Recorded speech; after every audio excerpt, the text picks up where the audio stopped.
Mohon di-remind Pak ya, sekitar 20 menit aja. 15 sampai 20 menit. Terima kasih Pak, silahkan. Oke, terima kasih Bu Doktor atas waktunya sebagai moderator. Assalamualaikum warahmatullahi wabarakatuh. Alhamdulillah wa syukranillah wassalatu wassalamu ala asrofil anbiya wal mursalin sayyidina Muhammadin wa ala alihi washabihi ajmain.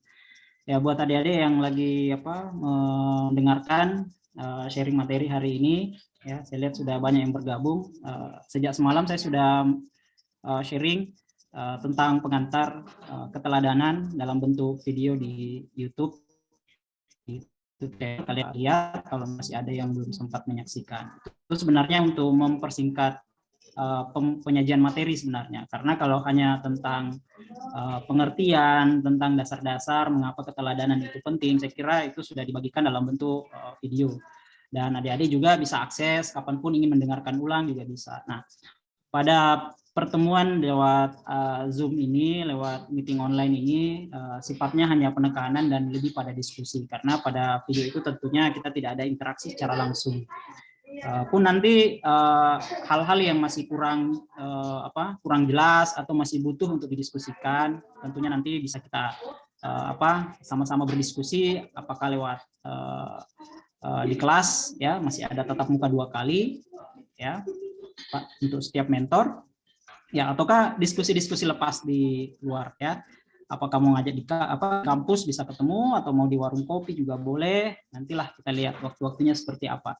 Nah, sebelum saya sharing hari ini, sebagaimana yang saya sudah sampaikan kepada Miss Ulfa, semalam saya sudah siapkan untuk post test hari ini itu akan tetap ada untuk semua materi, mulai dari materi yang pertama sampai materi ke-7 hari ini kita akan post test, ada dalam bentuk soal kuis, ya, yang modelnya kurang lebih sama seperti materi kemarin, ya, pelaksanaan kuis kemarin. Nah, cuman saya menggunakan Kahoot hari ini, bukan quizzes ya seperti yang digunakan oleh Bu Herlina kemarin. Dan ada 2 buku yang saya akan bagikan hari ini bagi yang nilai tertinggi dari kuis yang saya bagikan. Nah, di awal survei semalam itu saya juga sudah membagikan sebagai key point dari materi diskusi kita hari ini, juga untuk mengetahui sejauh mana tanggapan adik-adik kita, ya, peserta pengembangan karakter mengenali tentang pentingnya keteladanan. Nah, ini saya tanyakan di pertanyaan pertama, apakah keteladanan itu bagian dari pendidikan karakter? 98,3% mengatakan bahwa keteladanan itu bagian dari pendidikan karakter. Walaupun misalnya ada yang menganggap, ya, sekitar 5 responden dari 294 itu mengatakan itu mungkin saja. Oke, nanti kita akan bahas, saya cuma memaparkan dulu, kemudian apakah semua orang layak untuk diteladani? Ya, ternyata lebih 50% atau 59,2 itu mengatakan bahwa tidak semua orang layak diteladani. Nah, lantas kan yang menjadi titik kunci pertanyaan adalah mengapa bisa seperti itu? Apa-apa saja yang kita harus teladani dari seseorang, gitu, atau apa yang menjadi kunci kata keteladanan itu dari seseorang, sehingga ada orang yang layak untuk diteladani, ada orang yang tidak layak. Ya, walaupun ada sekitar 22,4%, lumayan juga cukup besar, mengatakan bahwa ya semua orang layak diteladani. Berarti mungkin melihat dari sudut pandang yang lebih luas, walaupun ada yang menganggap itu mungkin. Nah, pertanyaan berikutnya, dari sisi apa Anda secara pribadi melihat seseorang layak diteladani? Nah, ini ada beberapa, karena sifatnya pilihannya adalah pilihan boleh memilih lebih dari satu, sehingga ada beberapa variasi-variasi pilihan. Ada yang bilang semuanya, ada yang bilang dari segi akhlak, perilaku, tindakan, dan perkataan, dan pertanyaan tertutupnya pilihannya satu itu sikap. Jadi 58,8% ya dominan menganggap bahwa kita melihat seseorang itu layak diteladani atau tidak itu justru dari sikapnya, ya, dari sikapnya dalam bagaimana menanggapi sesuatu. Kemudian pertanyaan selanjutnya, jenis idola yang Anda teladani hingga saat ini. Nah, sebagian besar orang mengidolakan, adik-adik ini mengidolakan orang-orang yang hidup di masa lalu, ya, artinya sudah tidak hidup di masa sekarang, karena 39,8% masih ada yang mengidolakan orang-orang yang hidup sampai sekarang. Bisa saja pilihan ini adalah artis atau idola-idola lainnya dan sebagainya. Ya. Dan masih ada juga 5,4% yang mengidolakan tokoh animasi. Mungkin yang pilih ini mungkin mengidolakan Upin Ipin mungkin ya, atau siapa begitu ya. Nah, ini karena pilihannya tokoh animasi, atau mungkin ada rekayasa film misalnya pemeran tokoh misalnya seperti Iron Man gitu ya, atau Superman atau apa, memiliki karakter tertentu ya, sehingga pilihannya masih ada sekitar 16 orang. Nah, saya minta dijawab juga nama tokoh menurut Anda yang sangat layak untuk diteladani. Nah, ini ada beberapa variasi karena sifatnya open ya. Nah, ini ada Nabi Muhammad, Rasul ya, R.A. Kartini. Jadi semuanya bervariasi, ada tokoh-tokoh nasional ya. Ada tokoh agama, tokoh politik ya. Ya. Almarhum B.J. Habibie juga ya, penemu. Ada juga yang menjawab kedua orang tua saya, ada presiden yang masih hidup ya, Pak Jokowi, ya, Soeharto ya. Ada juga yang mengidolakan Najwa Shihab dan lain sebagainya. Ini Nurjana saya tidak tahu siapa ini Nurjana, mungkin pacarnya kali ya, atau penyanyi film, apa penyanyi dangdut film. Ya, ada juga Muhammad Idris Syafi'i, ulama dan lain sebagainya. Oke, kemudian apakah menurut Anda politisi dan public figure saat ini layak menjadi contoh? Ya, ternyata lebih dari 50% menganggap bahwa ya itu mungkin saja, ya artinya dia ragu apakah bisa atau tidak. Mungkin saja, jadi bisa saja ya, bisa saja tidak. Walaupun yang menjawab tidak itu ada 27,6%. Ya, kemudian apakah menurut Anda ketika seorang kepala daerah atau wakil rakyat itu dipilih atau terpilih itu sudah menunjukkan kualitas keteladanan yang layak sebagai seorang pemimpin? Nah, ternyata sebagian besar menganggap itu mungkin saja, bisa saja ya, bisa saja tidak. Dan yang secara tegas mengatakan tidak itu sekitar 25,2%, agak di bawah sedikit daripada yang mengatakan bahwa seorang pemimpin yang telah terpilih oleh proses pemilihan yang kita sudah lakukan itu layak untuk diteladani ya. Sekarang kan yang menjadi kunci terkait yang ini di materi YouTube yang saya sudah bagikan dalam video, kan pertanyaan saya di akhir itu adalah justru mengapa tokoh-tokoh atau public figure, politisi dan sebagainya justru banyak yang terjerat kasus korupsi yang kita tahu itu tidak layak untuk diteladani. Padahal mereka adalah wakil-wakil kita di sana, gitu ya. Nah, ini juga akan menjadi bahan diskusi kita hari ini. Kemudian, apakah Anda optimis dengan kurikulum pendidikan Indonesia saat ini sudah menjamin mampu mengantarkan peserta didik memiliki karakter yang diharapkan? Ya, 45,9% mengatakan itu mungkin, jadi masih ragu ya. Dan ada yang mengatakan ya, sekitar 37,8%, dan sisanya itu mengatakan tidak. Ada juga yang mengatakan itu tidak. Nanti kita mau dengarkan itu masalahnya di mana. Nanti kita dalam bentuk diskusi. Kemudian apakah Anda yakin dengan kuliah di UNASMAN? Nah, ini pertanyaan akhir ini. Apakah Anda yakin dengan kuliah di UNASMAN dapat membuat Anda memiliki karakter yang diharapkan? Nah, ini buat pengelola LBPK ya, Bunda Mud dan teman-teman di LBPK. Ini ada jawaban. Ternyata masih optimis. 84,7% menganggap bahwa ketika dia kuliah di UNASMAN itu bisa membuat mereka memiliki karakter yang diharapkan. Jadi ya alhamdulillah sudah seperti itu ya. Makanya pengembangan karakter yang kita terapkan ya tentunya harapan kita bagaimana adik-adik ini memiliki karakter yang diharapkan. Oke, ini juga ada beberapa hal yang menjadi bahan diskusi kita.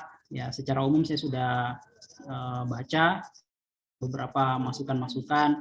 Ada juga yang memberikan pengertian. Jadi menurut saya adik-adik sebagian besar ini tidak perlu lagi mau diajari tentang yang seperti apa itu disiplin, yang seperti apa itu kepemimpinan yang baik, bagaimana menjadi kreatif, bagaimana menjadi pribadi yang nasionalisme, bagaimana menjadi pribadi yang taat kepada Tuhan. Itu tidak, menurut saya sebagian besar ada tidak perlu lagi diajari seperti itu. Tinggal yang menjadi titik kunci adalah bagaimana memotivasi mereka terkait karakter-karakter tersebut, hubungannya dengan dunia setelah melewati masa pendidikan. Ya, karena dunia sebenarnya kita itu bukan di masa pendidikan, tapi dunia kita sebenarnya ada setelah masa pendidikan. Proses pembelajaran itu tidak akan berhenti, tapi pendidikan formal itu kita akan lalui dan akan kita selesaikan, dan kita akan kembali ke masyarakat, maka perjuangan sebenarnya ada setelah itu. Nah, sehingga karakter-karakter yang kita sudah dapatkan, ilmu-ilmu karakter itu kita sudah dapatkan, kita sudah latih, kita sudah terapkan, baik kita sadari atau tidak kita sadari dalam proses pendidikan, ya tentunya itu nanti kita akan uji apakah kita konsisten dengan karakter tersebut, berintegritas, ya, ataukah kita justru terjerumus dengan godaan-godaan yang begitu banyak dalam kehidupan kita di masyarakat nanti. Makanya tidak salah, kalau menurut saya tidak salah ketika begitu waktu di masa muda, begitu di masa kuliah waktu itu banyak berkoar-koar, idealismenya sangat besar. Begitu mereka selesai bekerja, ya, beraktivitas, bahkan mungkin sudah ada yang menjadi pejabat, yang dulunya mereka adalah idealis-idealis di masa mahasiswa, justru ya mereka orang-orang seperti itulah yang pada akhirnya justru terjerat dalam kasus-kasus korupsi, dalam kasus-kasus nepotisme dan lain sebagainya.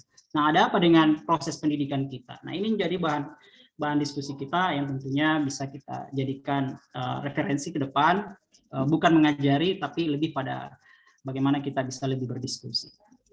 Ya, saya sudah 10 menit, dan selanjutnya untuk 10 menit berikutnya saya lebih ingin fokus kepada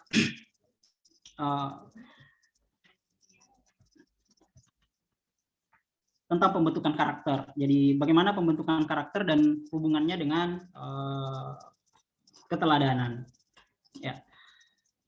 Nah, di materi yang saya sudah bagikan pada dasarnya dalam bentuk video ini saya sudah sebutkan, sempat saya singgung pada skema piramida ini, bahwa keteladanan itu pada dasarnya adalah pemberdayaan, kebiasaan, habituasi, pembudayaan dari semua sikap, perilaku, dan hal-hal yang terkait dengan karakter, kemudian pembelajaran, penguatan. Nah, tahapan-tahapan dalam penerapannya itu adalah mulai dari kita mengetahui, kemudian kita memahami pentingnya, kemudian kita membiasakan, kemudian kita meyakini dari kebiasaan itu adalah hal yang positif, dan kita melakukan dari setiap karakter-karakter yang baik itu, sifat-sifat yang baik itu, kemudian kita istiqomah, mempertahankan, maka muaranya adalah kita menjadi seorang pelajar, kita menjadi seorang siswa yang berkarakter terpuji. Nah, dasar dari semua itu adalah bagaimana keteladanan yang kita dapatkan dari proses pembelajaran kita semasa kecil hingga sampai sekarang. Nah, terkait dengan pembentukan karakter, saya ingin sharing kepada kita semua terkait pembentukan karakter ini. Di pembentukan karakter pada dasarnya itu terdiri atas dua, dimulai dari bawaan. Jadi karakter itu ada dua, ada yang sifatnya bawaan dari kita kecil, ya, dari kita lahir kecil, kemudian kita dalam proses pertumbuhan, ya, kemudian kita sampai sekarang tanpa kita sadari berlangsung secara evolusi. Evolusi artinya berlangsung secara sedikit demi sedikit, ya, sehingga membentuk kita, itu proses evolusi, dan karakter yang kita bentuk itu dari kecil itu, ya, itulah karakter bawaan kita. Kemudian yang kedua adalah karakter yang diharapkan. Nah, kita perlu pahami bersama bahwa tidak semua karakter yang kita miliki, tidak semua karakter orang saat ini, baik orang di sekitar kita, itu memiliki karakter yang diharapkan. Tentunya berbicara karakter itu lebih fokus kepada hal yang positif, tapi yang namanya karakter pasti ada karakter yang positif, ada karakter yang negatif. Walaupun secara umum kalau kita katakan orang berkarakter, ya tentunya kita menganggap itu positif. Ya, kalau tidak berkarakter berarti negatif. Padahal kalau kita dari sisi definisi karakter itu kan umum, ya ada yang positif, ada yang negatif. Nah, dari bawaan kita perlu memahami, nah nanti kita akan coba uraikan apa hubungannya dengan keteladanan. Nah, dari karakter bawaan ini, ya tentunya ini dipengaruhi secara internal dan eksternal. Nah, faktor eksternal ini kan faktor yang berasal dari luar diri kita. Kalau faktor internal berasal dari dalam diri kita. Kalau faktor internal ini mungkin kita tidak bahas dalam sesi ini karena itu pembahasannya terkait psikologis manusia sebagai individu. Kita tidak bahas dalam pembahasan kali ini karena itu pembahasannya bisa menjadi lebih luas lagi. Nah, kita fokus kepada faktor eksternal tadi. Faktor eksternal ini kan banyak, bisa saja itu keluarga kita, kemudian itu teman kita, kemudian bisa saja dari lingkungan kita, bisa saja bahkan dari buku, musik, genre musik yang saya sudah bagikan, genre musik atau hal-hal yang kita idolakan. Ya, kadang juga faktor eksternal itu adalah adanya intervensi budaya, bagaimana budaya dan kearifan lokal itu faktor-faktor eksternal yang mempengaruhi karakter bawaan kita. Dan ini ingat, prosesnya terbentuk dalam proses yang cukup lama, berlangsung sedikit demi sedikit. Nah, ini yang kita sebut sebagai evolusi. Ya, nah, ini mempengaruhi karakter kita. Nah, salah satu faktor yang juga berpengaruh dari faktor bawaan kita adalah terkait dengan pilihan kita dalam mengidolakan sesuatu, mengidolakan seseorang, ya, istilahnya adalah role model. Ini juga saya sudah sampaikan dalam sesi materi YouTube saya yang sudah dibagikan sejak tadi malam. Nah, faktor eksternal inilah yang dipengaruhi, ya. Salah satu faktor yang cukup berpengaruh, ya, adalah role model kita. Siapa yang kita idolakan, siapa yang kita teladani, itu menjadi faktor eksternal dari pembentukan karakter bawaan kita yang secara sadar atau tidak sadar itu membentuk diri kita hingga saat ini. Nah, faktor eksternal dalam hal role model inilah yang kita sebut dengan dalam pembahasan kita adalah keteladanan. Nah, sebelum kita kembali kepada pembahasan terkait keteladanan, tadi kita tidak pesimistis bahwa karakter yang terbentuk secara evolusi tadi sedikit demi sedikit dalam waktu yang cukup lama itu bukan hal yang negatif. Tentunya banyak juga hal yang positif.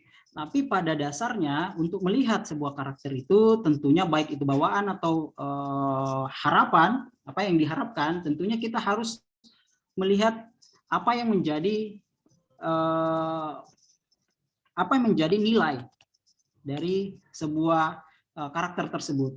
Ya, tentunya ada nilai-nilai luhur yang kita inginkan, yang mana dianggap karakter yang baik dan sebagainya, itu tentunya dipengaruhi oleh nilai-nilai luhur, dipengaruhi oleh ideologi, dipengaruhi oleh falsafah dari suatu daerah, yaitu mempengaruhi, sehingga yang dikatakan baik, karakter yang baik itu seperti apa, itu tergantung faktor-faktor tersebut. Nah, terkait dengan karakter yang diharapkan, tadi kan bawaan sudah ada. Kita tidak tahu ini positif atau negatif, pokoknya terbentuk secara evolusi, membuat Anda seperti sekarang. Saya ingin mengatakan bahwa adik-adik semua, kita semua adalah produk dari masa lalu. Kenapa? Karena kita hari ini adalah hasil dari proses pendidikan yang begitu panjang. Kalau saya sekarang umur 33 tahun, berarti sudah 33 tahun proses pembentukan karakter hingga saya seperti sekarang. Nah, karakter setiap orang beda-beda, bagaimana kita bersikap itu berbeda-beda, tergantung bagaimana faktor eksternal tadi membentuk diri kita. Nah, tapi karena ada nilai yang kita harapkan, ada nilai-nilai luhur, ada falsafah, ada tujuan yang kita inginkan dari kita hidup berbangsa dan bernegara, maka ada juga karakter yang diharapkan. Nah, karakter yang diharapkan ini seperti apa? Karakter diharapkan ini tentunya melalui proses pendidikan. Inilah yang diatur dalam Undang-Undang Nomor 20 Tahun 2003 yang juga didukung oleh beberapa pemateri yang lain. Nah, di mana tujuan pendidikan nasional yang disebutkan dalam undang-undang tersebut, ya, bahwa tujuan dari pendidikan itu adalah bagaimana kita dalam proses pendidikan itu memiliki akhlak mulia dan berkepribadian yang baik. Itu tujuannya. Jadi intinya adalah kepribadian yang baik, bagaimana kita bisa menjadi teladan yang baik, bagaimana kita memiliki akhlak yang baik untuk generasi di masa depan. Nah, jadi inti dari saya ingin mengatakan dalam sudut pandang saya bahwa Undang-Undang Nomor 20 Tahun 2003 melalui proses pendidikan ini sesuai dengan tujuan pendidikan nasional ini mengarahkan kita pada karakter yang diharapkan, di mana kita memiliki akhlak mulia dan bisa menjadi teladan bagi generasi-generasi di masa depan. Nah, yang jadi masalah jika Undang-Undang Nomor 20 Tahun 2003 itu adalah intinya adalah karakter. Lantas mengapa orang-orang yang bahkan sudah berpendidikan sampai S3 gitu ya, bahkan ada profesor yang baru-baru ini kita dengarkan bahkan ditangkap dengan kasus korupsi, bahkan menunjukkan suatu tindakan yang tidak begitu teladan bagi kita, padahal dia adalah tokoh-tokoh yang diagung-agungkan, memiliki karakter yang baik ya, kelihatannya baik, tapi kenyataannya di belakang memiliki karakter yang tidak begitu bisa untuk diteladani. Padahal proses pendidikan harusnya memastikan dia itu memiliki karakter yang diharapkan. Ada apa dengan proses pendidikan kita? Nah, tentunya ini yang kita akan jadikan bahan diskusi kita. Adik-adik nanti silakan open saja, kita coba diskusi. Bapak Ibu yang sempat bergabung juga bisa memberikan masukan, arahan buat adik-adik kita. Saya tidak mengajari kita semua, tapi yang jelas inilah fakta, inilah kenyataan bahwa bagaimana proses pendidikan kita itu membentuk harusnya karakter yang diharapkan. Mungkin kita tidak lupa, tahun 2017, Jokowi instruksikan lewat Kementerian Pendidikan, instruksi Jokowi waktu itu adalah, tahun 2017 adalah kurikulum berbasis pendidikan karakter. Ya. Kalau mungkin kita lupa, saya ingatkan kembali, tahun 2017, kurikulum berbasis pendidikan karakter. Lah, bukannya pendidikan karakter itu sudah sejak tahun awal Indonesia itu merdeka, di mana Tuturi Handayani kan ada istilahnya itu di materi saya sudah bagikan dalam bentuk modul, nanti mungkin dibagikan. Ya, kata pertamanya kan keteladanan.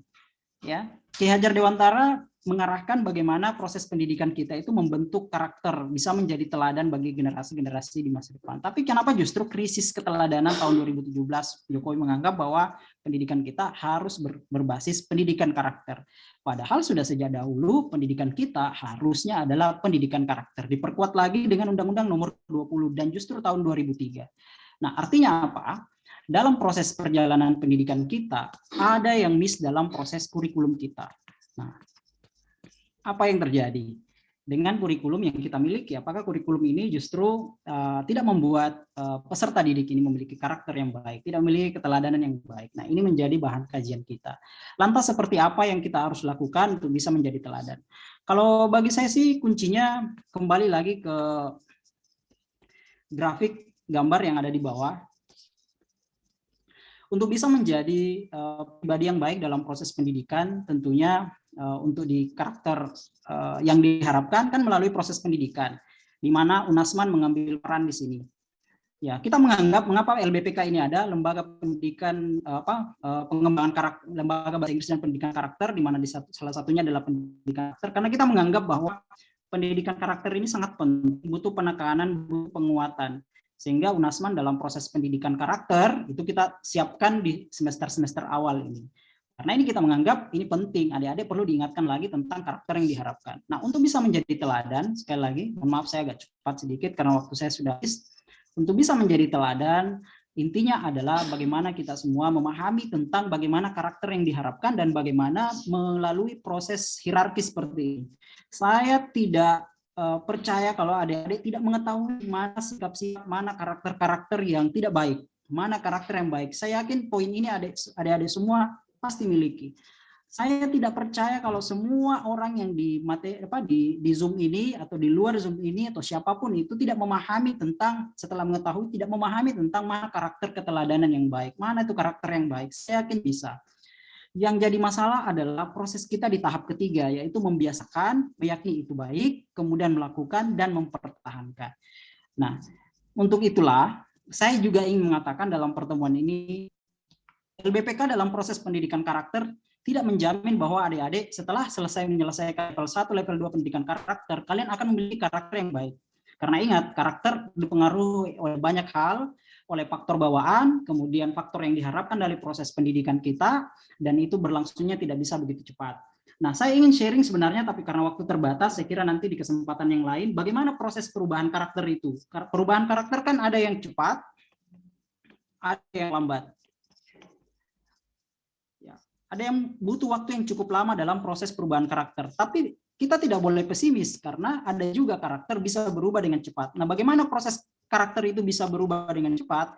Itu melalui proses yang namanya revolusi diri.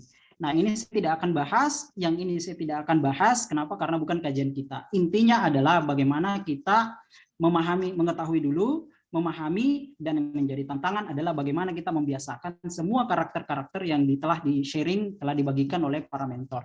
Saya kira itu dulu sebagai pengantar, Bunda, Bu Dokter. Ya, baik. Pengantar. Nanti tentunya ada materi disempurnakan lagi oleh Pak Warek. Beliau orang tua kita tentunya lebih berpengalaman tentang bagaimana konsep keteladanan. Saya hanya sharing kepada kita semua, nanti tentunya lewat diskusi kita lebih perkuat lagi. Untuk sementara cukup sekian. Assalamualaikum warahmatullahi wabarakatuh. Iya. Oke, terima kasih banyak kepada Pak Direktur PPM, Pak Basri. Selanjutnya kita akan menyimak materi dari Warek ayahanda kita ya, Wakil Rektor 2, yaitu Dr. Andes Haji Shoaib Hanan. Ulfa, beliau sudah gabung ya dengan kita? Sudah ada di dalam? Sepertinya belum Jadi bergabung. sedikit tadi menarik sekali ya. Oh, oke. Jadi menarik sekali adik-adik ya materi terkait keteladanan tadi. Ada beberapa yang sudah di-share jawabannya. Mungkin bisa di brainstorming ini sedikit, diberi pemanasan. Apa sih perbedaannya antara meneladani dengan mengidolakan? Sepertinya masih adik-adik ini miskonsepsi ya antara mengidolakan dan meneladani. Mungkin ada yang adik-adik ada yang mau sharing ini sedikit terkait menurutnya apa sih teladan, kan tadi teladan sudah ada. Nah, idola mengidolakan itu gimana sih? Apa sih, apakah sama antara teladan dengan mengidolakan atau berbeda? Adik-adik ada yang mau komen? Sambil kita menunggu Pak Daeng ya untuk bergabung dengan kita melanjutkan materi terkait. Sepertinya sudah bergabung, tapi pertanyaan key point-nya tadi saya sudah catat antara teladan dan idola, nanti kita coba diskusi. Tapi ya. Pak Warek sudah bergabung dengan kita, silakan. Beliau sudah bergabung. Selamat datang, Daeng. Selamat bergabung dengan sudah Oke. Selamat datang, Daeng, bergabung dengan kami. Selamat datang dan selamat sore. Baik. Ya, menjelang sore. Ya. Baik, Daeng. Hari ini mahasiswa kita yang bergabung, bisa langsung saja dilanjut, Daeng. Boleh, oke. Assalamualaikum warahmatullahi wabarakatuh. Suara saya bisa didengar? Waalaikumsalam warahmatullahi wabarakatuh. Oke. Bisa, Daeng, bisa. Oke. Baik. Saya Tapi Daeng, mulai. sebelum mulai saya sampaikan, Daeng, sebelum mulai waktunya, Daeng, sekitar 15 maksimal 20 menit, Daeng, karena kita dibatasi oleh waktu. Jadi materinya bisa disingkat dan simpel saja. Oke. Saya mulai. Berbicara masalah karakter keteladanan ini, itu adalah merupakan suatu proses membangun sebuah bangsa. Tidaklah cukup hanya dapat esensi fisik belaka, tetapi perlu adanya suatu orientasi yang sedemikian sehingga esensi fisik tersebut berlanjut dalam suatu internalisasi untuk menuju pada pembangunan tata nilai atau sebaliknya, pembangunan yang berorientasi pada tatanan fisik dijiwai oleh semangat peningkatan tata nilai sosial kultural, kemasyarakatan, dan budaya. Meskipun yang kedua ini umumnya lebih sulit dibandingkan dengan yang pertama. Hingga pembangunan dan pembinaan karakter suatu bangsa menjadi suatu istilah yang semakin sering diungkapkan sekaligus diperlukan pemahamannya yang lebih baik. Khususnya dalam menjadikan pembangunan fisik suatu bangsa sebagai salah satu instrumen dalam pembinaan karakter manusianya.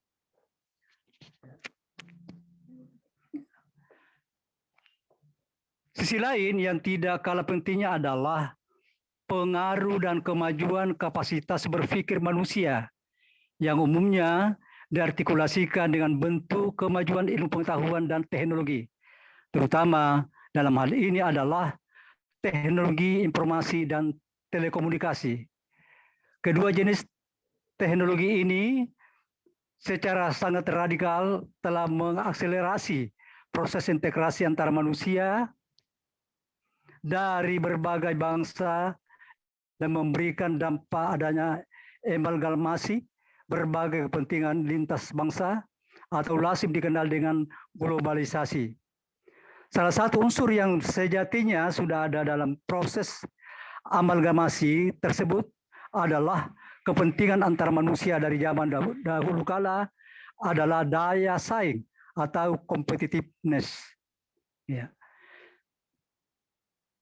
Membangun bangsa dan membangun karakter bangsa adalah dua istilah yang saling dipertautkan antara satu dengan lainnya. Hal ini sangat wajar karena artikulasi sebuah bangsa memang berbeda dengan sebuah benda fisik biasa. Misalnya bangunan atau jembatan, ya, itu menurut pendapat Muhammad Hatta Rajasa. Jika sebuah pembangunan atau jembatan runtuh, maka keruntuhannya dapat tampak secara fisik, antara lain dengan berserakannya bagian-bagian jembatan atau bangunan tersebut. Hal tersebut berbeda dengan bangsa. Sebuah bangsa adalah kumpulan dari tata nilai atau plus sendi-sendi yang menopang sebuah bangsa, umumnya adalah berupa karakter dan mentalitas rakyatnya yang menjadi fondasi yang kukuh dari tata nilai bangsa tersebut. Keruntuhan sebuah bangsa umumnya ditandai dengan semakin lunturnya nilai-nilai bangsa tersebut, walaupun secara fisik bangsa tersebut sebenarnya masih eksis. Ya, sebagaimana tadi telah digambarkan oleh Pak Basri, banyak pejabat-pejabat yang dianggap bisa menjadi fondasi keteladanan, tapi justru runtuh fondasinya. Fenomena globalisasi adalah dinamika yang saling strategis dan membawa pengaruh dalam tata nilai berbagai bangsa, termasuk bangsa Indonesia. Sebagian kalangan menganggapnya sebagai ancaman yang berpotensi untuk menggulung tata nilai dari tradisi bangsa kita dan menggantikannya dengan tata nilai pragmatisme dan populisme asing. Di pihak lain, globalisasi adalah sebuah fenomena alami, sebuah fragmen dari perkembangan proses peradaban yang harus kita lalui bersama. Sekarang kita mau lihat bagaimana karakter bangsa. Karakter bangsa sering diberi pandangan dengan watak, tabiat, perangai, atau akhlak. Dalam bahasa Inggris, karakter diberi arti distinctive, representing, mark, tanda yang membedakan antara secara tersendirinya.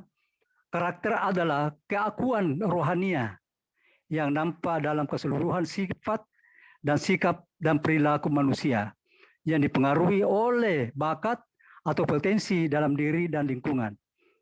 Dengan demikian, karakter adalah suatu kualitas yang mantap dan khusus atau pembeda yang terbentuk dalam kehidupan individu yang menentukan sikap dalam mengadakan reaksi terhadap rangsangan dengan tanpa memperdulikan situasi dan kondisi. Karakter secara harfiah adalah stempel atau yang tercetak, yang terbentuk dipengaruhi oleh faktor endogen atau dalam diri seseorang dan faktor endogen atau luar diri manusia. Sebagai contoh, rakyat Indonesia semula dikenali bersikap ramah, memiliki hospitalitas yang tinggi, suka membantu dan peduli terhadap lingkungan dan sikap bagi yang lain. Dewasa ini telah luntur tergerus arus global, berubah menjadi sikap yang kurang terpuji, seperti mementingkan diri sendiri, mencaci maki pihak lain, mencari kesalahan pihak lain, tidak bersahabat, dan sebagainya. Hal ini mungkin saja didorong oleh keinginan untuk bersaing sebagai salah satu potensi yang harus dikembangkan dalam era globalisasi. Karakter dapat berubah akibat pengaruh lingkungan. Oleh karena itu, perlu usaha membangun karakter dan menjaganya agar tidak terpengaruh oleh hal-hal yang menyesatkan dan menyerumuskannya. Ada hal yang berpendapat, saya ulangi, bahwa ada hal yang berpendapat bahwa manusia tercipta dalam perbedaan secara individual. Hal ini nampak dalam tingkat kecerdasan, dalam kemampuan ungkapan emosional dan manifestasi kemauan. Manusia juga dibekali oleh Tuhan dengan kemampuan untuk membedakan mana yang benar dan mana yang salah, mana yang baik dan mana yang buruk. Meski ukuran benar salah dan baik buruk mengalami perkembangan sesuai dengan pertumbuhan yang dialami oleh manusia dan tantangan zamannya. Dengan demikian, moral karakter pada manusia melekat secara kudrati, namun selalu mengalami perkembangan sesuai dengan pertumbuhan dan tantangan yang dihadapinya. Seperti yang dipesankan oleh Bung Karno kepada kita bangsa Indonesia, bahwa tugas berat untuk mengisi kemerdekaan adalah membangun karakter bangsa. Apabila pembangunan karakter bangsa ini tidak berhasil, maka bangsa Indonesia akan menjadi bangsa kuli. Ini menurut Soekarno dalam bukunya Sumarno Sudarsono. Pernyataan Bung Karno ini menunjukkan penting pendidikan dan karakter demi tegak dan kokohnya jati diri bangsa agar mampu bersaing di dunia global. Karakter membentuk ciri khas individu atau suatu entitas, suatu kualitas yang menentukan suatu individu atau entitas. Sedemikian rupa sehingga diikuti sebagai suatu pribadi yang membedakan dengan individu atau entitas yang lain. Kualitas yang menggambarkan suatu karakter bersifat unik, khas, dan mencerminkan pribadi individu atau entitas dimaksud yang akan selalu menampak secara konsisten dalam sikap dan perilaku individu atau entitas manusia itu. Dalam menghadapi sikap permasalahan, belakangan ini timbul kerisauan di berbagai kalangan masyarakat terhadap perilaku manusia Indonesia yang dinilai menyimpang dari akhlak atau karakter mulia, tindakan kekerasan dan pelanggaran hak asasi manusia, perilaku amoral, dan runtuhnya budi pekerti luhur, semuanya dan tidak disiplin, anarkisme dan ketidaksabaran, korupsi, ketidakjujuran, dan budaya nerabas, rentannya kemandirian dan jati diri bangsa terus menghiasi kehidupan bangsa kita. Itu kata Sardiman AM. Mereka telah tidak mampu lagi membedakan antara perilaku yang terhormat dan terpuji dengan perbuatan yang hina dan tidak bermartabat. Mereka tidak memahami atau tidak peduli terhadap perbuatan yang dinilai memalukan dan hina. Mereka juga tidak peduli atau tidak mampu membedakan antara perbuatan yang mulia dan yang nista. Sebagai akibat, lebih lanjut, tata hubungan masyarakat menjadi sangat rancu.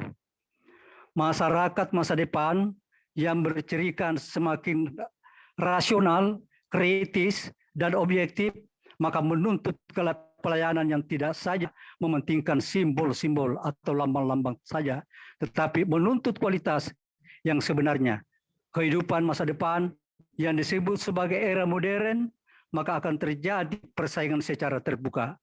Dalam persaingan itu, maka siapa saja yang mampu menjadikan dirinya kuat dan unggul, maka merekalah yang akan memenangkan persaingan itu.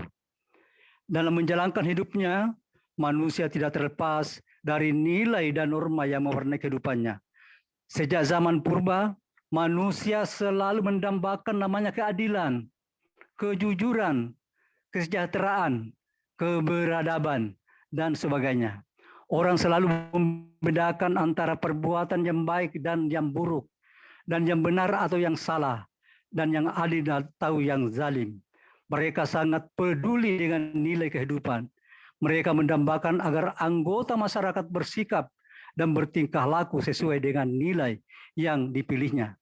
Nilai adalah kualitas yang melekat pada sesuatu hal ihwal, perkara atau subjek tertentu yang berakibat dipilih atau tidaknya hal ihwal atau perkara ataupun subjek tersebut dalam kehidupan masyarakat.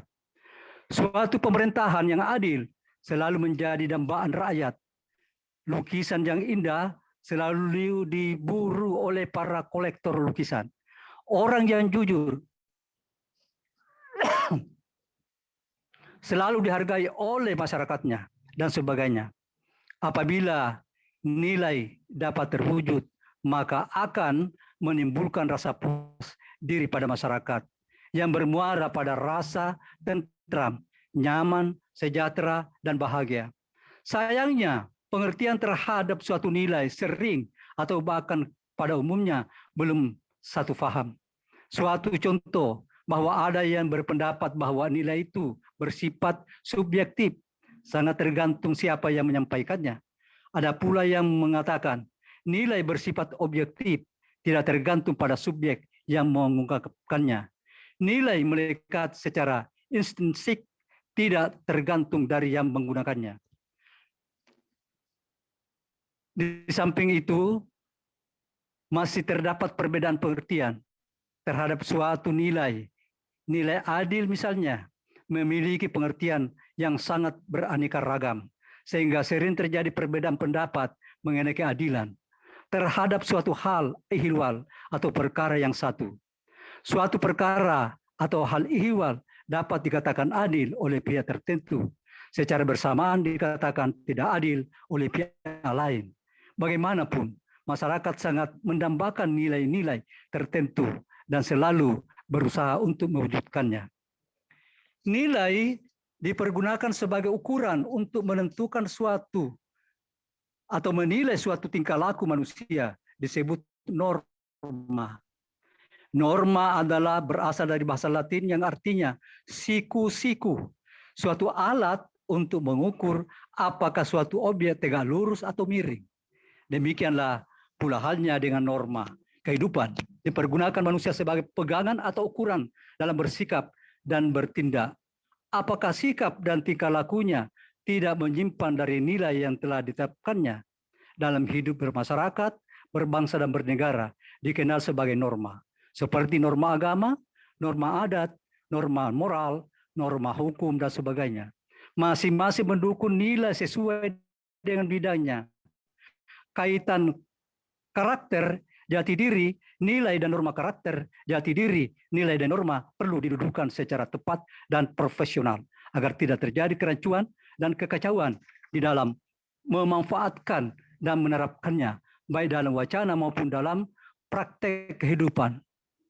Setiap subjek individu atau entitas agar dapat diakui keeksistensinya perlu memiliki identitas atau ciri khusus yang membedakan dengan subjek, individu, atau institusi lain.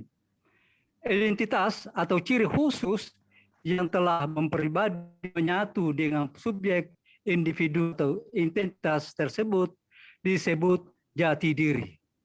Jadi jati diri ini akan menampakkannya dalam bentuk sikap dan perilaku atau identitas terhadap tantangan yang terkena pada dirinya. Apabila perilaku itu telah membaku sehingga tidak peduli pada situasi dan kondisi yang meliputinya, maka sikap dan perilaku tersebut berkembang menjadi karakter. Adik-adik sekalian yang saya hormati dan para pirsawan yang saya muliakan, Ya, pentingnya tapi Daeng keteladanan. sisa 3 menit lagi, Daeng. Oke. Ya. Kalau saya bawa kepada bahasa Mandar, keteladanan sebenarnya itu bisa berartikan atau berkonotasi dengan malabi. Di daerah Mandar kita kenal, menurut Husni Jamaluddin, beliau berpendapat bahwa malabi di Mandar itu malabi kero, malabi pau, malabi nawa-nawa. Nah, disinilah bagaimana menciptakan namanya malabi kero, bagaimana menciptakan malabi pau, dan bagaimana menciptakan nawa-nawa. Malabi kero berkaitan dengan perilaku dan martabat dan watak manusia. Malabi pau bagaimana tutur kata seorang, sehingga setiap yang keluar dari mulutnya selalu menyenangkan dan tidak menyinggung orang lain. Bagaimana mewujudkan namanya malabi nawa-nawa, selalu berpikir, berinuansa bahwa yang saya lakukan pasti yang baik, bukan yang buruk. Dan inilah semua yang perlu diteladani oleh bangsa dan negara kita. Tidak akan bertentangan dengan kalabi tadi. Saya kira demikian yang perlu saya sampaikan. Wabillahi taufiq wal hidayah. Wassalamualaikum warahmatullahi wabarakatuh. Waalaikumsalam warahmatullahi wabarakatuh. Terima kasih Ayahanda atas materinya yang sangat menarik. Kami banyak mendapatkan pengetahuan dari Ayahanda dan pemateri Pak Basri. Oke, sebelum kita lihat dulu di chat box, ada yang bertanya. Adik-adik, ayo dong semangatnya. Jadi dari kedua pemateri kita ini dipaparkan terkait keteladanan. Jadi tadi ada beberapa key point yang saya ingin share ke adik-adik bahwa sifat atau teladan itu karena manusia, kita sebagai manusia adalah mampu ada potensi kita untuk mengimitasi atau mengikuti. Jadi ketika kita meneladani seseorang, nah ini sebentar akan digagas sedikit oleh Pak Basri, tambahkan apa sih bedanya meneladani dengan mengidolakan. Ketika kita meneladani seseorang, tentunya kita akan mengikuti apakah gayanya, stylenya, pakaiannya, dan sebagainya. Nah, salah satu tadi yang sudah disampaikan bahwa kita ini sebagai umat Islam, acuan keteladanan kita adalah Nabi Muhammad SAW.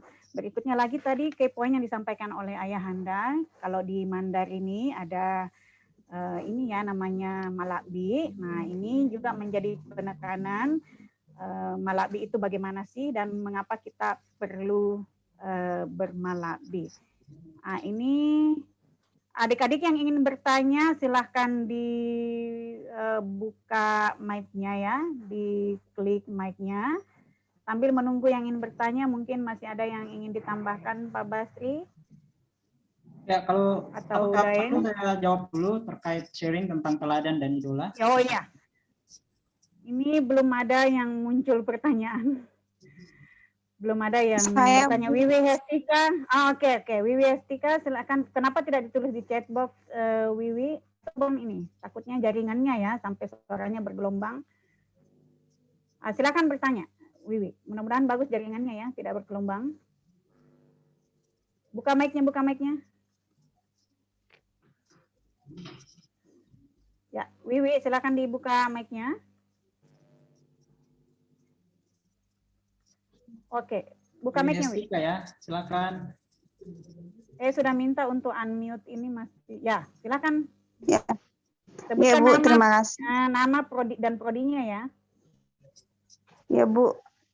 Perkenalkan, nama saya Wihestika, semester 6, Prodi Pendidikan Bahasa Indonesia. Nah, tapi Pak, yang ingin saya tanyakan itu pembiasaan dan keteladanan. Yang saya ketahui, proses pendidikan yang berlangsung dengan membiasakan dan mencontohkan perilaku atau sosok figur dalam bertingkah laku, berbicara, berpikir, dan melakukan aktivitas tertentu. Nah, di sini Pak, saya ingin bertanya, saya sesuai dengan jurusan saya itu pendidikan, kita tahu Pak, siswa-siswi di zaman sekarang itu dalam istilah bahasa sekarang itu bandel-bandel atau nakal. Bahkan masih di bangku sekolah menengah pertama pun sudah ada yang merokok, pergaulan bebas, dan lain-lain. Yang ingin saya tanyakan Pak, bagaimana caranya seorang guru ingin mendidik atau merubah siswa-siswinya menjadi anak yang teladan dan berperilaku baik untuk menerapkan atau membiasakan siswa-siswi ini menjadi siswa yang teladan itu Pak, bagaimana caranya Pak? Terima kasih. Oke, terima kasih banyak atas pertanyaannya. Mungkin langsung saja ditanggapi. Siapa duluan, Pak Basri atau Daeng? Ya silakan, aku. Oke. Ya, silakan. Siap Daeng. Silakan Daeng. Iya. Yang lebih senior. Oke. Seorang yang teladan. Oke. Seseorang yang bisa diteladani itu bagaikan cermin. Kalau kita bercermin kita jelek di dalam atau cerminnya reta-reta, maka wajah kita pasti berhamburan di dalam. Begitu pula seorang manusia yang mau diteladani, lihat dulu cerminnya. Apa cerminnya reta atau cerminnya berabu, berdebu. Atau itu kita pilih cermin yang bersih. Nah, di sini di dalam kata bersih ini tadi, saya bawa kepada kata malakbi tadi. Malakbi kero pai, malakbi pau-pau pai, malakbi nawa-nawa pai. Nah, Nah, sehingga dengan demikian, sikap orang yang akan diteladani itu, insya Allah orang yang akan meneladani akan meniru sifat kerunya mafia, pau-paunya Malabi, dan sebagainya. Saya kira demikian. Terima kasih. Ya, mungkin ada ditambahkan oleh Pak Basri. Ya, terima kasih Bunda.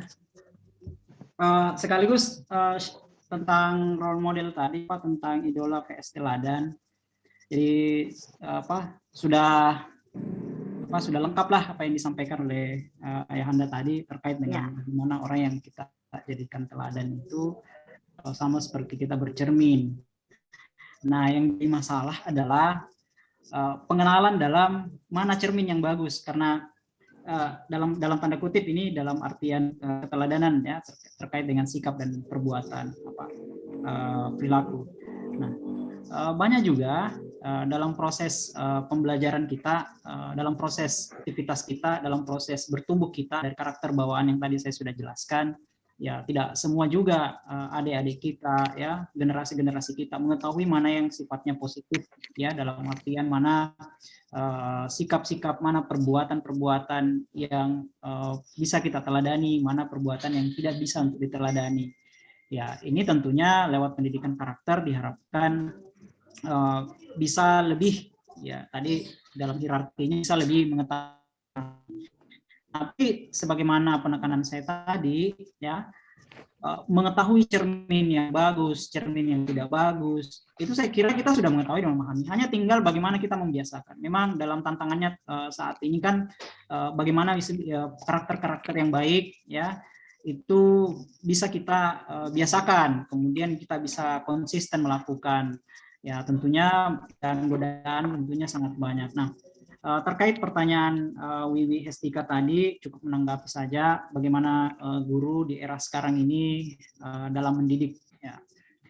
Kalau sebagai seorang pendidik, ini kan prodinya PBI ya, jadi insya Allah nanti akan menjadi guru, menjadi seorang pendidik di sekolah. Memang tantangannya adalah bagaimana kita bisa mendidik anak-anak kita ini memiliki karakter yang baik. Nah, salah satu kunci yang pertama, titipan para pendahulu kita, titipan tokoh-tokoh nasional pendidikan kita, tidak ada jalan lain, intinya adalah keteladanan. Jadi begitu kita ingin menjadi seorang pendidik, ingin memberikan pendidikan yang baik buat anak-anak kita, kepada peserta didik kita, yang harus kita lakukan adalah keteladanan, memberikan contoh-contoh yang baik. Memang dalam proses pendidikan, dalam proses penugasan-penugasan, dalam proses pengajaran yang kita lakukan telah disisipkan karakter-karakter di dalamnya seperti kerja keras, kreatif, dan lain sebagainya. Tidak mencontek itu bagian dari pendidikan anti korupsi dan lain sebagainya. Tapi lebih dari itu, bagaimana kita sebagai seorang pendidik itu bisa menjadi teladan bagi anak didik kita, bagi orang lain di sekitar kita. Jadi bagaimana cara kita mendidik menjadi anak yang teladan, maka pertanyaannya adalah, yang sebenarnya adalah, apakah kita sudah bisa menjadi teladan, apakah kita sudah bisa menjadi contoh bagi anak didik kita. Itu dulu yang kita harus jawab.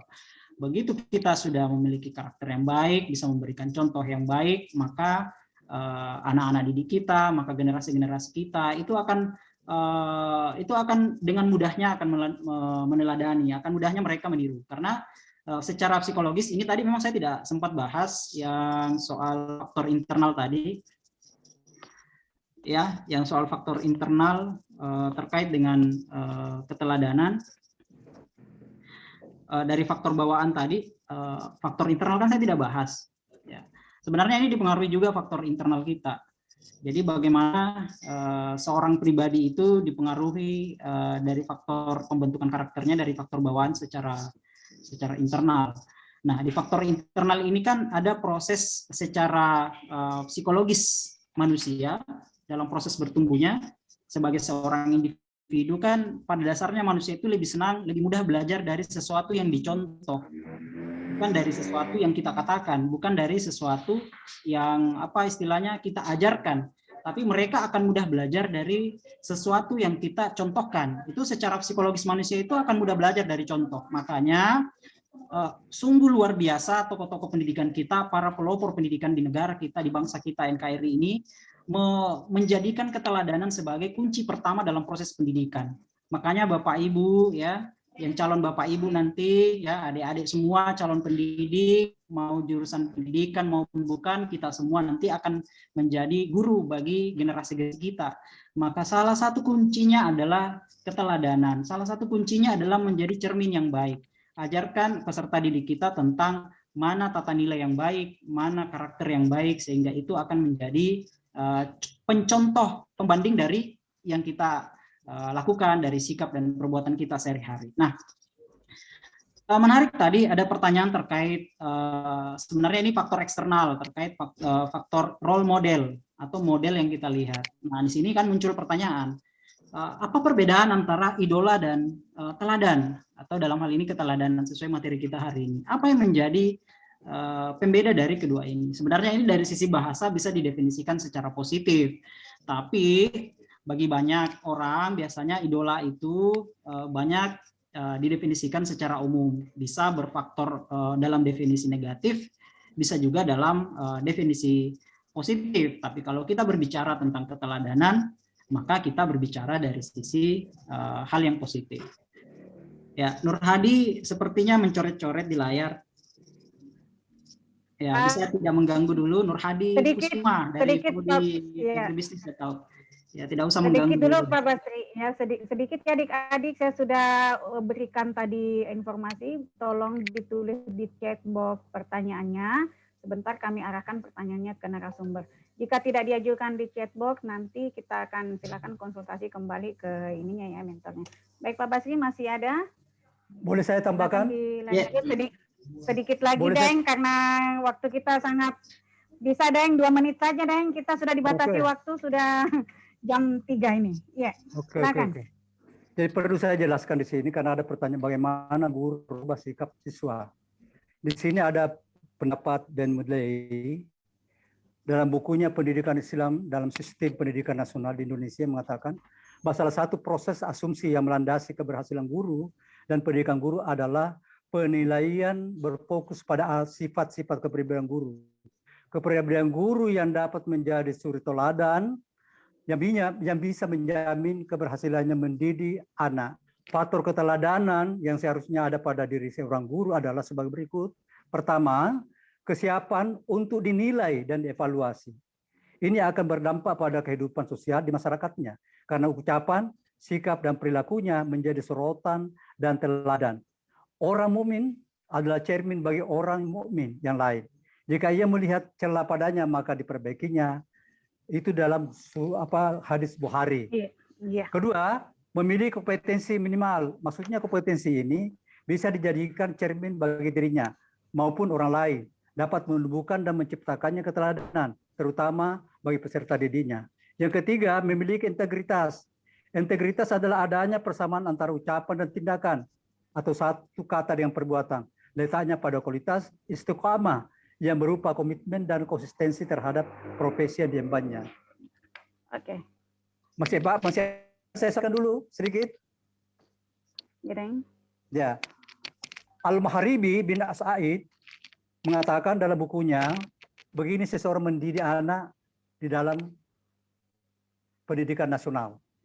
Ini berdasarkan Al-Quran dan Rasulullah SAW. Pertama, pemaaf dan tenang. Lemah lembut dan menjauhi sifat kasar dalam bermuamalah. Berhati penyayang, ketakwaan, selalu berdoa untuk anak. Lemah lembut dalam bermuamalah dengan anak. Menjauhi sikap marah, bersikap adil, dan tidak pilih kasih. Iya. Mendidik keteladanan kepada anak, didik dapat dilaksanakan dalam bentuk sebagai berikut. Kesederhanaan, kedekatan, suasana silaturahim, pelayanan mal, dan lain sebagainya. Saya kira itu barangkali. Terima kasih. Iya. Oke, terima kasih banyak kepada kedua pemateri.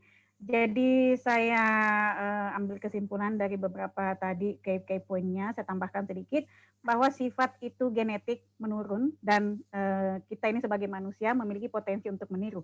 Nah, dalam teori pendidikan ada istilahnya stimulus respon ya, apa yang diberikan stimulus, tentu responnya akan demikian. Kemudian ada slogan juga, ini untuk kita biasa ya Daeng, kalau kita berteman atau bergaul atau mau memilih pasangan ini adik-adik, biasanya orang tuanya memberikan warning, anaknya siapa itu, siapa keluarganya, ini memperhatikan bibit, bobot, dan bebeknya. Nah, ini mungkin juga karena adanya bahwa terkait tadi yang disampaikan Pak Basri, bahwa ada faktor internal dan faktor eksternal, tadi Daeng juga sudah menguatkan, bahwa ya, jadi sifat itu genetik menurun, jadi turun-temurun. Oke, nanti untuk lebih jauh penjelasan terkait keteladanan dan materi-materi sebelumnya, silakan adik-adik coaching dengan mentornya masing-masing. Mohon maaf yang mengangkat tangan saya tidak layani, kita tadi sudah sepakat di awal, silakan tulis pertanyaannya di checkbox. Jadi untuk hari ini yang ingin didiskusikan mungkin bisa langsung berikutnya kembali ke mentornya masing-masing. Terima kasih atas waktunya hari ini Daeng, Pak Basri. Terima kasih atas materinya yang sangat menarik. Mudah-mudahan kita bisa bersua di kesempatan yang sama di karakter 2. Kepada adik-adik terima kasih banyak atas hari ini yang sempat hadir. Sebentar akan di-share link absennya oleh Ibu Ulfa. Ulfa, halo. Oke, saya akhiri pertemuan kita hari ini dengan wabillahi taufiq wal hidayah. Wassalamualaikum warahmatullahi wabarakatuh. Waalaikumsalam warahmatullahi wabarakatuh.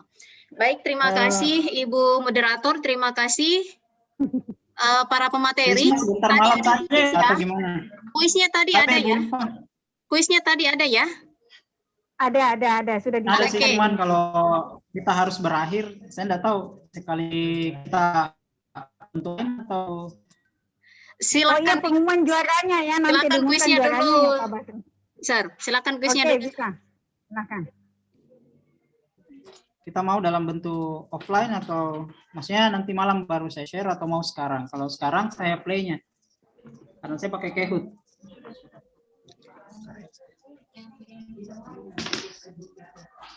Gimana? Gimana Ibu Moderator?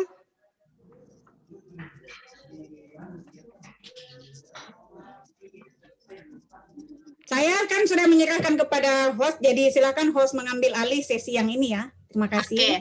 Kalau begitu Sir, boleh kita offline kan? Sebentar malam kita umumkan pemenangnya di kalau begitu grup. Nanti saya enggak perlu pakai ini ya.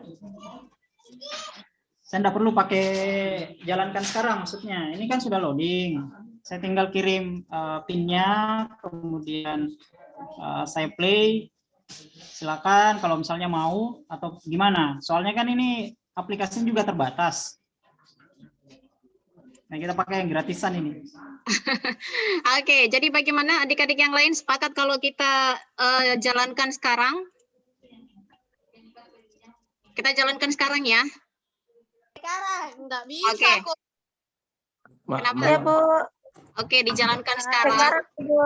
Ya, kita jalankan sekarang ya. Pemenangnya bisa langsung ketahuan sebentar siapa yang berhak mendapatkan 2 buah buku. Hai, menang. Apa ini? Aku paham ya. Oke, adik-adik gimana? Kita mulai sekarang saja ya kuisnya ya. Iya, Bu. Hanya Oke. yang 50 Adik-adik tercepat yang ingin- bisa masuk ke dalam sistem kuis, 50 tercepat, 50 orang tercepat yang bisa masuk ke kuis. Ya, mohon maaf karena ini sifatnya kuis game, jadi tidak mengevaluasi semuanya. Silakan kunjungi kahoot.it ya.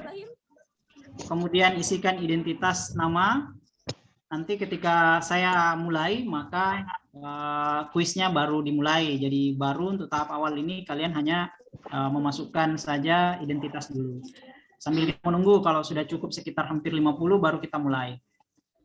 Ya, ini sudah ada nama-nama yang muncul. Kalau adik-adik lihat, ada Zulfia, ada Andi Widya, ada Kasmi, Madina, Aisyah, Amini, ya.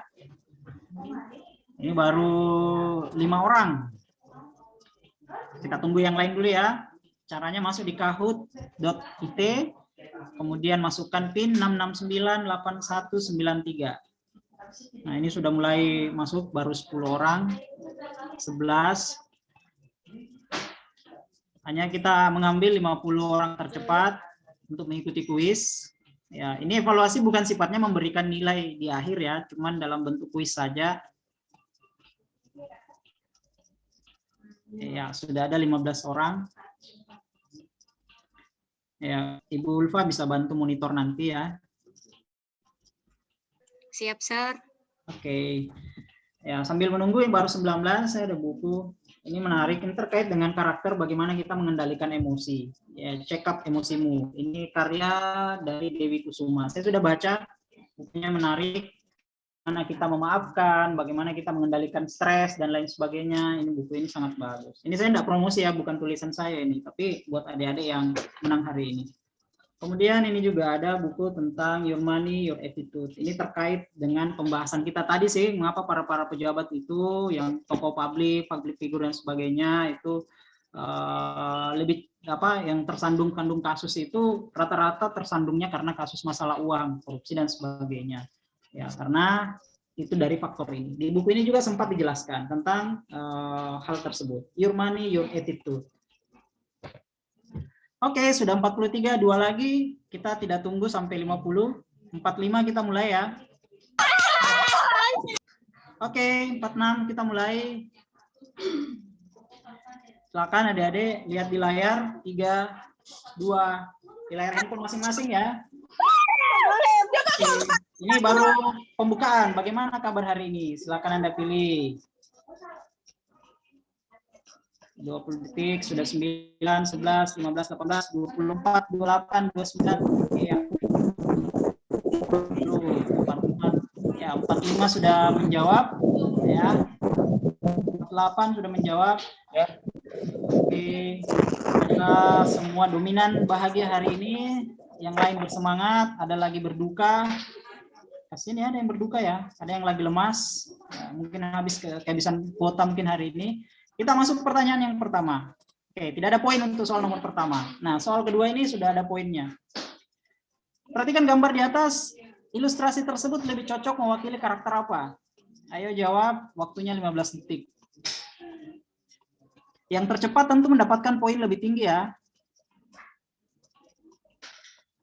Oke, 32 orang, 35, 36, 37. Oke, waktu habis. Ternyata ya yang menjawab benar seorang, ada juga yang tidak menjawab benar ya. Oke, kita lanjut. Soal nomor ya, pemenang saat ini ya, skor sementara Muhammad Akram ya dengan poin 797. Kita lanjut pertanyaan berikutnya, soal nomor 3. Ilustrasi tersebut menggambarkan apa? A. Kerajinan, keteladanan, kebersihan, ketidakpedulian. Iya. Ini bukan cuma soal benar salahnya ya, ini lebih pada cepatnya. Jadi selain benar harus cepat, karena setiap waktu yang Anda gunakan untuk menjawab walaupun benar itu mendapatkan poin tertentu. Oke, 22 orang menjawab benar, ini juga masih ada yang salah ya. Oke, kita lanjut pertanyaan berikutnya. Skor saat ini Nur Madina. Ya, saat ini yang tertinggi. Soal berikutnya. Ayo semangat semua ya. Totalnya adalah diri manusia dengan meliputi karakter, sifat, watak, dan kepribadiannya. Apa itu? Itu definisi dari apa? Apa keteladanan, jati diri, mawas diri, atau inner beauty? Ya, 10 detik lagi. Pada soal ini yang poin tertinggi siapa ya? Oke. Yang benar adalah jati diri. Yang menjawab benar hanya 14 orang. Oke, kita lanjut. Skor sementara masih Nur Madina yang teratas, menyusul Eben Pranata. Karena hari ini kan ada 2 tadi, yaitu nomor 1 dan nomor 2. Nah, sudah bisa bayangkan ya. Masih ada soal lagi, masih panjang, masih ada sampai nomor 11. Toleransi muncul karena adanya apa? Apa ya? Apa ya? Toleransi muncul karena adanya apa? Pluralisme, rasa sayang, kebutuhan, atau suku bangsa. Oke. Waktunya habis, kita lihat yang menjawab benar. Ya, yang benar adalah pluralisme, keberagaman. Yang menjawab hanya 13, justru banyak yang salah ini ya. Kita lihat skor sementara. Skor sementara masih Nur Madina dan Eben ya. Oke, kita lanjut soal berikutnya. Soal nomor 6 dari 11 pertanyaan. Pluralisme adalah keniscayaan Tuhan yang tidak dapat ditolak. Olehnya, mahasiswa diharapkan memiliki berikut kecuali. Ingat ya, kecuali. Kemampuan menghargai diri sendiri, keterampilan sosial dalam memberi dan menerima penghargaan, kemampuan mengenal tindakan toleran dan ketidaktoleran, atau kemampuan menyelesaikan konflik secara voting. Ya, sudah 15, 16, 17, iya, habis waktunya. Kita lihat yang menjawab benar hanya 13 orang. Oke, kita lihat skor sementara. Ternyata turun. Nah, Nurmadina turun menjadi juara 3 saat ini. Irwandi naik dan Anjarwati ya. Oke, masih ada soal berikutnya. 7 dari 12 soal.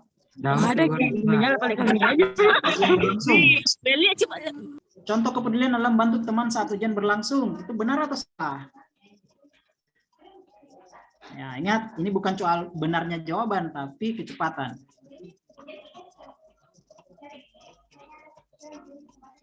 Oke. Waktu habis. Nah, ternyata masih ada juga. Ternyata masih ada juga ya yang salah ya. Oke, kita nilainya berapa ya? Irwandi, ya masih yang teratas, kemudian Anjarwati. Oke, lanjut. Soal 8 dari 11, sekitar 4 soal lagi ya. Berikut pilihan yang bukan perilaku menggambarkan nasionalisme.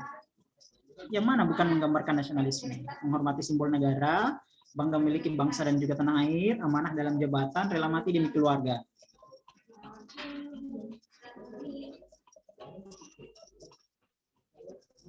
Ya, 3, 2, 1, waktu habis. Wah, masih ada juga ya yang salah ya. Oke, kita lanjut. Skor sementara, apakah ada perubahan? Ya, Anjarwati naik, menggantikan posisi Irwandi. Oke, kita lanjut soal 9. Jadi 3 soal lagi.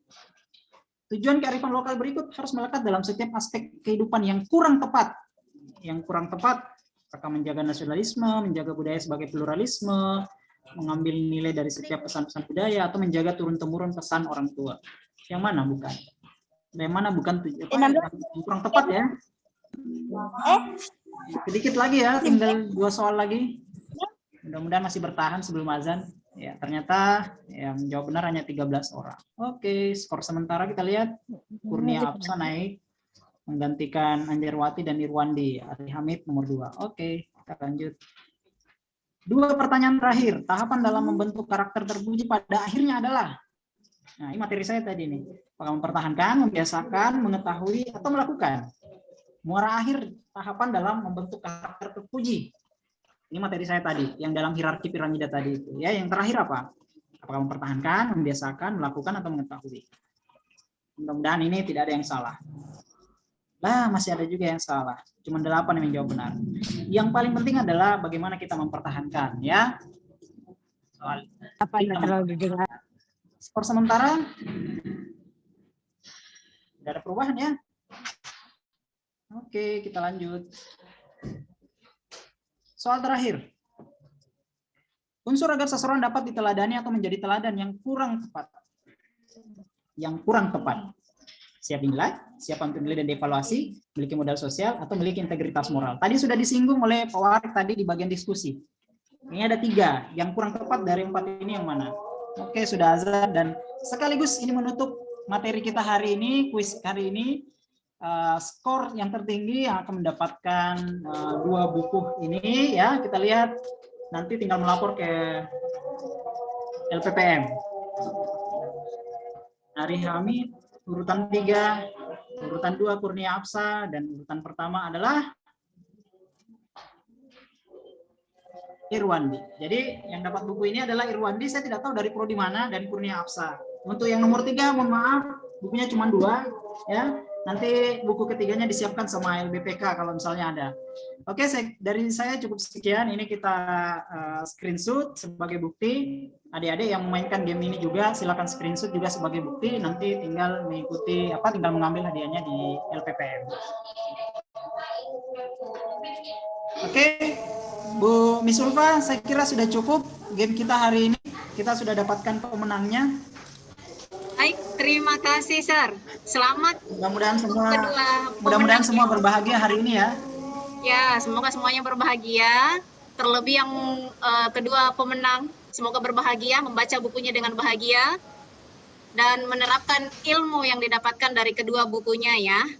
Baik adik-adik, sebelum kita mengakhiri kelas, presensi telah saya kirim di chat box. Adik-adik bisa melakukan presensi melalui Google Form, dan jangan lupa memeriksa inbox emailnya ya, karena sertifikat di materi 7 dikirimkan melalui email. Oke. Sebelum mengakhiri kelas, saya ingin mengingatkan kembali adik-adik untuk perbaikan nilai kelas Sunset English Program akan berakhir besok. Jadi adik-adik, sekali lagi saya memperingatkan bahwa adik-adik yang nilainya masih tunda, segera melengkapi nilai kepada mentor masing-masing. Jika tidak, status nilai tunda Anda akan berubah menjadi error besok. Ya, oke. Presensinya silakan diisi sampai pukul 16. Ya, sampai pukul 16. Oh, sorry, sampai pukul 18 ya. 18 akan ditutup sampai pukul 18. Terima kasih banyak kepada seluruh mentor, tim mentor yang telah bergabung di sore hari ini. Terima kasih Bapak Basri, terima kasih Prof. Sukaji, terima kasih Ibu Herlina, terima kasih kepada Ibu moderator juga. Terima kasih buat adik-adik yang sudah berpartisipasi. Dan jangan lupa adik-adik memiliki 2 pertemuan luring bersama mentor masing-masing di kelas. Segala sesuatu yang belum jelas di kelas virtualnya kita bisa ditanyakan kembali di kelas masing-masing. Terima kasih banyak. Assalamualaikum warahmatullahi wabarakatuh.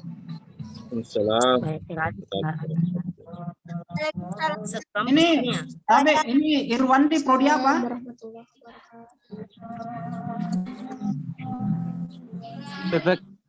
Prodi apa Irwandi?